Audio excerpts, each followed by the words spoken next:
We want more families in America to be able to afford an electric car that is made in America.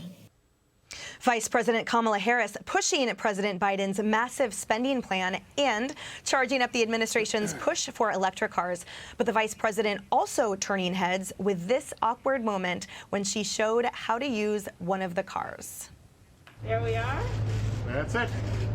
And there's no sound or fume. There is nothing. Yes. Yeah, and that's all So there for is all of to us who it. are used to, Every morning filling our tank, you usually can smell it and you can hear it. You can hear the guzzling sound. Right.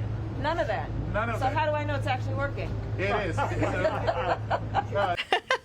Pete Hegseth, your thoughts? Oh, man.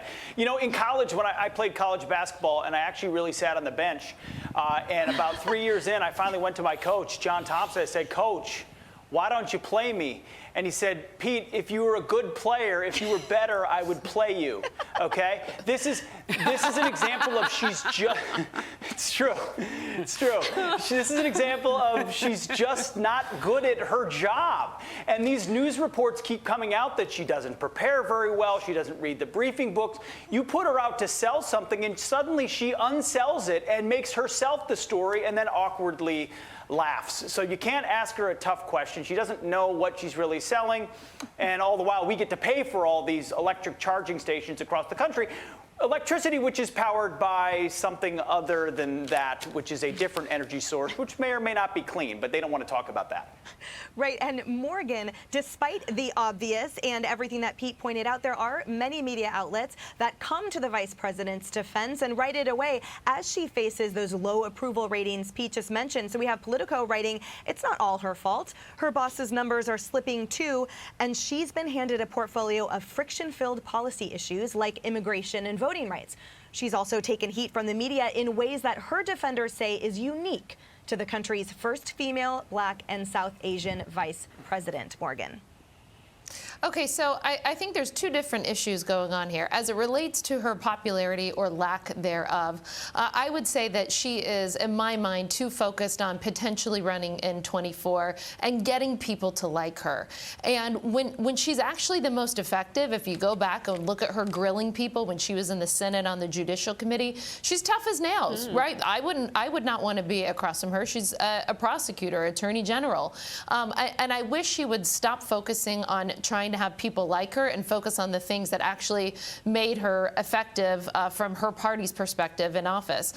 Also remember that Democrats running for statewide office in California have enjoyed since Ronald Reagan, they've almost had complete autonomy of the state except for, one Republican governor. And so they're just not used to having to deal with Republicans. I think they're not used to having to speak to both sides because really the fight in California is in the primary. Finally, I just say in electric vehicles, you guys know, I look at everything from an international perspective. Canada and Mexico are really hot to trot over this proposed subsidy that Biden's putting forward. It would violate USMCA, which is the free trade agreement that replaced NAFTA that President Trump negotiated. So there's a lot more on this issue that we'll all have to pay close attention to on the policy side. Yeah, Lauren, what are your thoughts on that, especially the impact on domestic business economy here? The push to go green is real, and the goals to have electric vehicles on the roads are really robust by automakers. Is the American public where the politicians are and where the automakers are following? I'm not sure.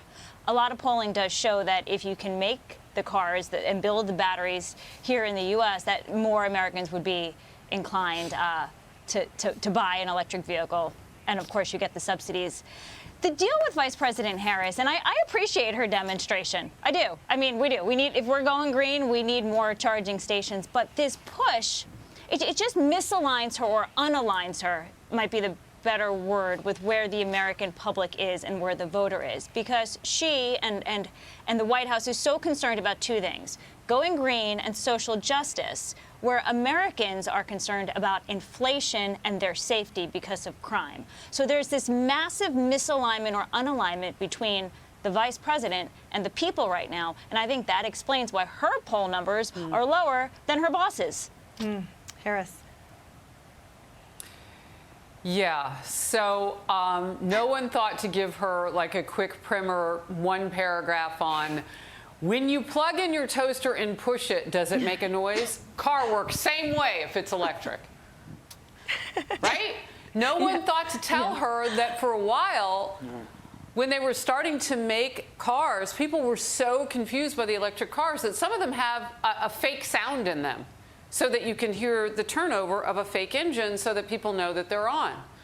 That way, she could have maybe made a joke, like, well, they didn't put that in this one, so it sounds like my toaster, silent. Like, there's a way to nuance this and make it fun, fresh, and funny. If that's even necessary. I don't think it is. I think that the president has driven an electric car lately, so now she drives an electric car. I wish he'd go to the border so she would go and solve some issues. Like if we're playing follow the leader, someone start, let her follow, and then just give her an index card with a few good notes on how stuff works. Right, and I think your point you're making is dovetailing in what Morgan said, what a Wall Street Journal op-ed by Peggy Noonan said, which is that why is she trying so hard to be likable when Americans are just desperate for her to do her job? If she was half as earnest about actually doing her job as she was about trying to have people like her and be relatable in these awkward moments and videos, then the American people would be a lot more grateful and see a lot more results. But instead, we've got nothing to show for anything, and the media simply defends her.